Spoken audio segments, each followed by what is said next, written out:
ഓണാശംസകൾ.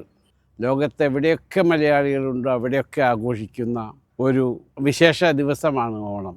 യൂറോപ്പിലായാലും ശരി, അമേരിക്കയിലായാലും ശരി, ഓസ്ട്രേലിയയിലായാലും ശരി, ഗൾഫിലായാലും ശരി, അവരെല്ലാവരും എവിടെ മലയാളികളുണ്ടോ അവിടെയൊക്കെ ഓണം ആഘോഷിക്കുന്നുണ്ട്. ഗൾഫിനെ സംബന്ധിച്ചിടത്തോളം നമ്മൾ വാർ സോണിലാണ്, യുദ്ധത്തിൻ്റെ ഇടയിലാണ്.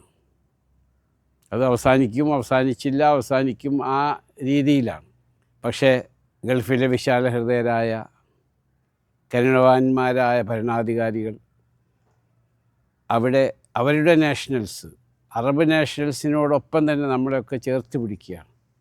ആ രാജ്യത്തെ അവർ പ്രൊട്ടക്റ്റ് ചെയ്ത് ആ രാജ്യത്തിനോ അവിടെ താമസിക്കുന്നവർക്കോ അവിടെ ഉള്ളവർക്കോ ഒന്നും വരാതെ ശ്രദ്ധിക്കുന്ന വിശാലഹൃദയരായ ഭരണാധികാരികളാണ് അവിടെയുള്ളത്. ഗൾഫിൽ നമ്മൾ ഓണം ആഘോഷിക്കുമ്പോൾ എല്ലാ മതവിഭാഗങ്ങളിൽപ്പെട്ടവരും, എല്ലാ സമുദായത്തിൽപ്പെട്ടവരും, എല്ലാ രാജ്യങ്ങളിൽ നിന്നുള്ളവരും ഒരുമിച്ചിരുന്ന് ഓണം ഉണ്ണുന്ന വളരെ സന്തോഷകരമായ ആരോഗ്യപരമായ ഒരവസ്ഥ നമ്മൾക്ക് ഗൾഫിൽ കാണാൻ സാധിക്കും.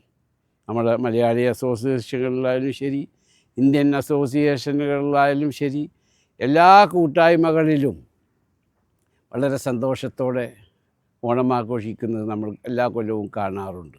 ഈ ബുദ്ധിമുട്ടിലും നമ്മൾ എന്തായാലും സന്തോഷകരമായി ആഘോഷിക്കണം എന്ന് തന്നെയാണ് എൻ്റെ അഭ്യർത്ഥന. കാരണം ഈ ബുദ്ധിമുട്ടുകളൊക്കെ നൈമിഷികമാണ്, അതെല്ലാം മാറിപ്പോകും, ഈ സമയവും കഴിഞ്ഞു പോകും. ഓണം സന്തോഷകരമായി എല്ലാവരും ആഘോഷിക്കണം. ഒരു സാധനങ്ങൾക്കും ഗൾഫിൽ GCCയിൽ ഒരു ഷോർട്ടും ഉണ്ടാവുകയില്ല എന്ന് ഈ സമയത്ത് സാന്ദർഭികമായി ഞാൻ നിങ്ങൾക്ക് ഉറപ്പ് തരികയാണ്.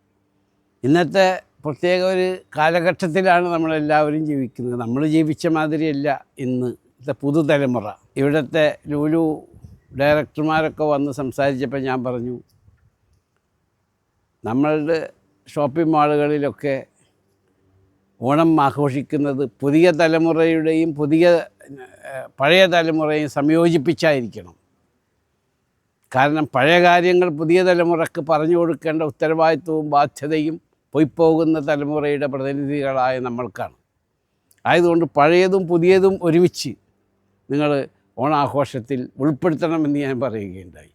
ഇത് പറയാൻ കാരണം ഇന്ന് ആർട്ടിഫിഷ്യൽ ഇൻ്റലിജൻസിൻ്റെ കാലമാണ്, ഡിജിറ്റലൈസേഷൻ്റെ കാലമാണ്. അപ്പോൾ പുതിയ തലമുറയ്ക്ക് നമ്മുടെ പഴമ പറഞ്ഞ് മനസ്സിലാക്കി കൊടുക്കേണ്ട ചുമതല നമ്മുടെ ഉള്ളത് കൊണ്ട് അതും കൂടി മിക്സായിട്ടുള്ള സദ്യ ആയിരിക്കണം എന്നുകൂടി. കാരണം ആ സദ്യയിൽ നിലത്തിരുന്ന് നമ്മൾ കഴിക്കുന്നത് പുതിയ തലമുറയ്ക്ക് പറഞ്ഞു കൊടുക്കണം. ഇതായിരുന്നു ഞങ്ങൾ പഴയ കാലത്ത് ഓണം ആഘോഷിച്ചിരുന്നതെന്ന്. കേരളത്തിലുള്ള എൻ്റെ സഹോദരന്മാർക്കും ലോകത്തെമ്പാടുമുള്ള എൻ്റെ സഹോദരന്മാർക്കും മലയാളികളായ എല്ലാവർക്കും എൻ്റെ ഓണാശംസകൾ.